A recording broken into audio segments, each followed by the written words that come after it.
Matthieu, chapitre 21. Lorsqu'ils approchèrent de Jérusalem et qu'ils furent arrivés à Bethphagée vers la montagne des Oliviers, Jésus envoya 2 disciples en leur disant : « Allez au village qui est devant vous. Vous trouverez aussitôt une ânesse attachée et un ânon avec elle. Détachez-les et amenez-les-moi. Si quelqu'un vous dit quelque chose, vous répondrez : le Seigneur en a besoin, et à l'instant, il les laissera aller. » Or, ceci arriva afin que s'accomplisse ce qui avait été annoncé par le prophète. Dites à la fille de Sion : voici, ton roi vient à toi, plein de douceur et monté sur un âne, sur un ânon, le petit d'une ânesse. Les disciples allèrent et firent ce que Jésus leur avait ordonné.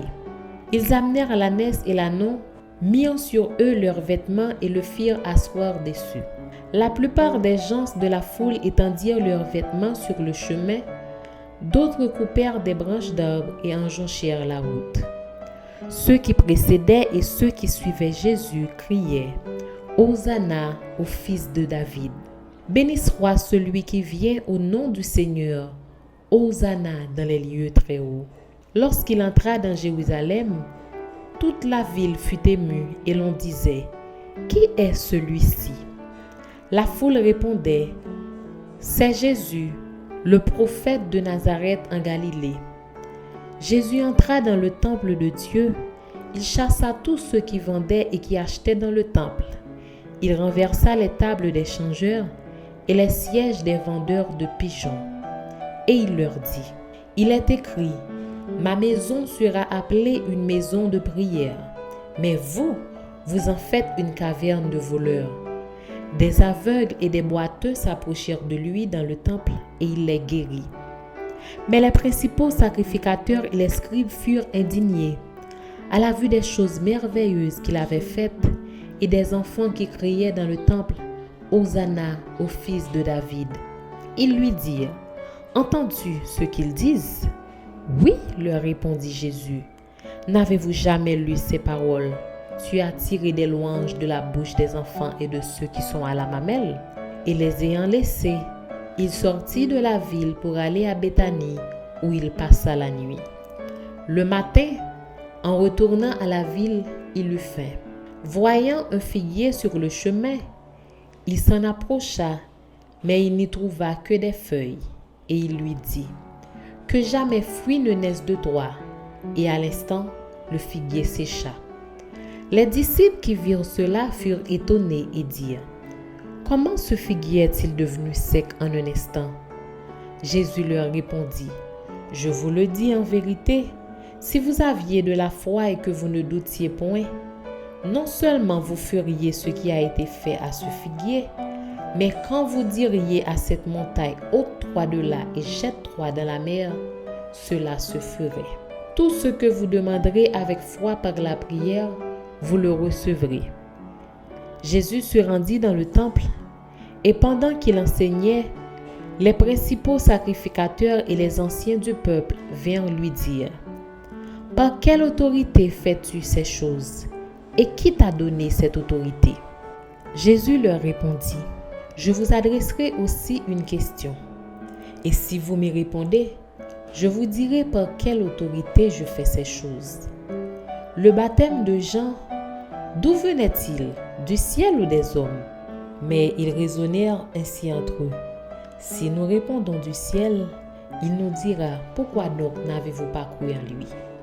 Et si nous répondons des hommes, nous avons à craindre la foule, car tous tiennent Jean pour un prophète. » Alors ils répondirent à Jésus : « Nous le savons. » Et il leur dit à son tour : « Moi non plus, je ne vous dirai pas par quelle autorité je fais ces choses. » Que vous en semble ? Un homme avait 2 fils, et s'adressant au premier, il dit : « Mon enfant, va travailler aujourd'hui dans ma vigne. » Il répondit : « Je ne veux pas. » Ensuite, il se repentit et il alla. S'adressant à la foule, il dit la même chose. Et ce fils répondit : « Je veux bien, Seigneur. » et il n'alla pas. Lequel des deux a fait la volonté du Père? Ils répondirent, le premier.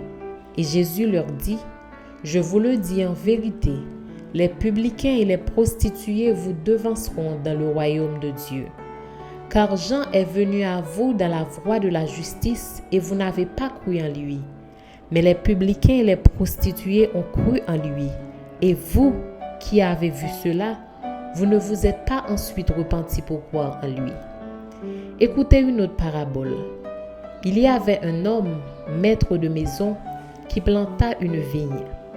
Il l'entoura d'une haie, il creusa un pressoir et bâtit une tour, puis il la ferma à des vignerons et quitta le pays. Lorsque le temps de la récolte fut arrivé, il envoya ses serviteurs vers les vignerons pour recevoir le produit de sa vigne. Les vignerons, s'étant saisis de ses serviteurs, battirent l'un, tuèrent l'autre et lapidèrent le troisième. Il envoya encore d'autres serviteurs, en plus grand nombre que les premiers, et les vignerons les traitèrent de la même manière.